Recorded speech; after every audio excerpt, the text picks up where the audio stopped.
estos 14 instantes claves que hemos seleccionado de nuestra historia para reflexionar sobre las causas profundas, quiero dedicar un espacio a los pueblos originarios. Hay que entender que en este suelo la vida humana tiene 10.000 años de antigüedad, por lo menos. Y los europeos y los africanos esclavos vinieron hace solo 500 años. O sea que en el mundo rural, de lo que fue la gauchería, la transferencia de prácticas culturales, sanadoras y hasta de creencias se dieron sobre la base de los pueblos que manejaban el ecosistema y vivían de él. Un pueblo originario es precisamente eso. Un pueblo originario es aquel que construye su cultura en diálogo con el ecosistema que lo rodea. Sus antepasados pueden venir de muy lejos, en tiempos muy remotos, pero su construcción cultural depende del ecosistema. Los pueblos originarios de nuestra América conocieron la lucha de clases en el Imperio Inca, el terrorismo de Estado en algunas ciudades mayas, pero los pueblos originarios de pradera, los nuestros, fueron parte de la inmensa mayoría de los pueblos originarios que vivieron y mantuvieron una sociedad fraterna, colectivista, aún en aquel tiempo donde el desarrollo de las fuerzas productivas hubiera permitido la opresión de otros pueblos. Porque para que haya opresión de otros pueblos, primero es necesario que la persona rinda más que lo que obtiene para su propia subsistencia. Aún en momentos en que se logró una superabundancia, aún ahí nuestros pueblos originarios mantuvieron un sistema de comunidades, de federaciones, y muy importante, tuvieron una relación muy fraterna con los pueblos de la selva húmeda, especialmente con el mundo guaraní, y también con los pueblos de las lejanas montañas. Huellas de presencia andina en nuestro suelo hay desde tiempos inmemoriales. Ahora bien, nuestros pueblos tenían, por vivir en comunidad, por vivir muy atentos al ecosistema, un sistema de creencias que después se mete en el mundo gaucho, animistas, es decir, las almas no van al cielo, sino que rondan entre nosotros, angustiadas, tristes o protectoras. Saber verlas es problema nuestro, pero están ahí. Y por lo tanto la sacralidad de la tierra también se debe a que es el ámbito donde hay espíritus guardianes que vienen de nuestros propios ancestros. Otra característica de nuestros pueblos originarios fue el gran respeto por los ancianos. Un pueblo que mantiene rituales y una producción bastante similar, sin grandes saltos en el desarrollo cualitativo, sabe que los ancianos, y sobre todo las ancianas, por longevas, tienen memoria de otras epidemias, de otras crisis, de otras sequías, y son los principales para asesorar. Aparte de que los ancianos están mucho más cerca del mundo de los muertos y lo interpretan mucho mejor. Pero en este marco, para ubicarnos un poco en los pueblos originarios de pradera, hay un problema, sobre todo con la macroetnia charrúa, que era la dominante acá, en el sur de Entre Ríos y en el sur de Río Grande do Sul. La macroetnia charrúa, donde estaban los guenoas, los boanes, no los chanás, no los arachanás, pero era la cultura predominante. Y es que la cultura charrúa, tal como la conocía el ecosistema, cambió abruptamente con la vaquería, con la introducción del ganado. Y aquí, en la introducción del ganado, hay un elemento fundamental para entender el nexo entre los charrúas y todo lo que pasó después. Y entre paréntesis, hasta el mate, un elemento importante de nuestra cultura popular, se lo debemos a la reciprocidad entre guaraníes y charrúas.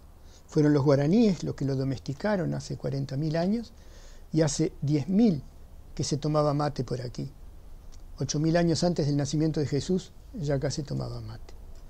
Pero la vaquería cambió sustancialmente. Primero porque la introducción de las vacas, del ganado europeo, llegó a unas pasturas cuya fertilidad generó una multiplicación extraordinaria, ni siquiera prevista por los conquistadores, que querían acá tener una vaquería para abastecerse en el camino del río hacia La Plata, o sea, el río de la Plata, que llegaba vía Paraná y Paraguay a La Plata del Potosí. Este era el río hacia La Plata. Tener vacas acá era una buena idea. Pero los charrúas desarrollaron, igual que los indios pampas, una edad del cuero. Ropa de cuero, calzado de cuero, canoas de cuero, viviendas de cuero y, cuando traficaron pólvora con los holandeses, hasta cañones de cuero. Y más la guasquería y más todos los objetos de arte en cuero. El cuero ganado cambió la vida del charrúa y el caballo lo cambió también junto con la yesca y el pedernal. Porque además los charrúas no podían ser tan nómades cuando había que cuidar el fuego porque era difícil encenderlo todos los días. Pero el caballo, la yesca y el pedernal europeo y el seguir detrás de grandes cantidades de ganado los hizo más nómades. La imagen del nómade permanente que nosotros tenemos es lo que recogen los cronistas, fundamentalmente después de la vaquería.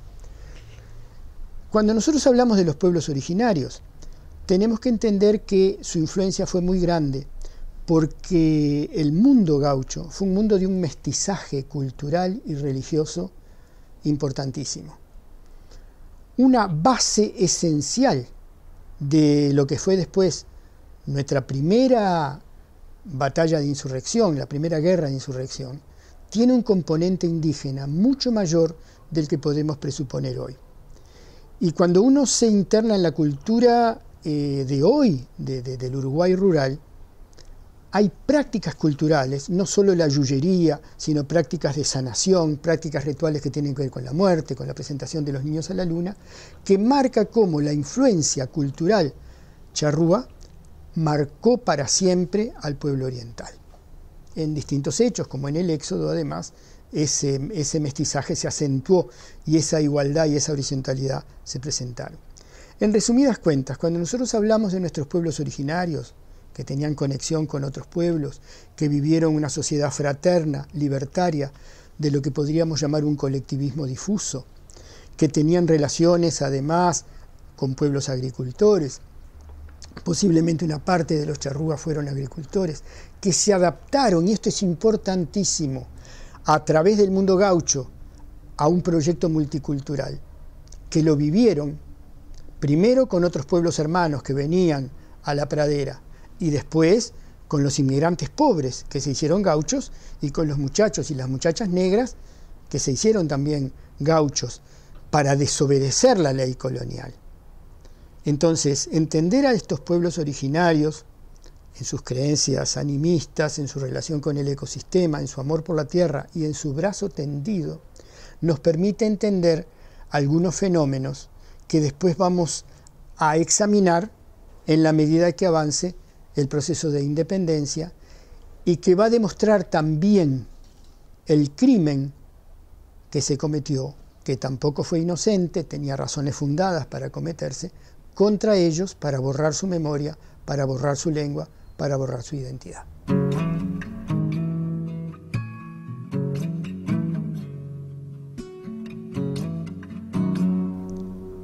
Nosotros hoy tenemos una gran cantidad de información sobre la lengua charrúa, gracias a un lingüista argentino que se llama Ibarra Grasso. Nosotros tenemos una fuerte información ahora a través de recoger memorias de gente descendiente de los charrúas. Esa memoria 20 años atrás estaba muy viva todavía en el interior rural profundo, porque además, y con esto termino, hay que entender una cosa. El pueblo charrúa perseguido en el estado oriental recién nacido, ya era un pueblo de a caballo, ya era un pueblo agauchado. Después de la ruptura del cerco, en las persecuciones que siguieron a Salsipuedes, cuando los charrúas volvieron a la banda oriental, ahora estado oriental, no volvieron a Montevideo. Se quedaron en las estancias como peones, como domadores, como cocineras de estancia, como troperos, como todos los oficios carboneros que lo vinculaban al mundo rural al que pertenecían en la nueva época del caballo y del nuevo Estado.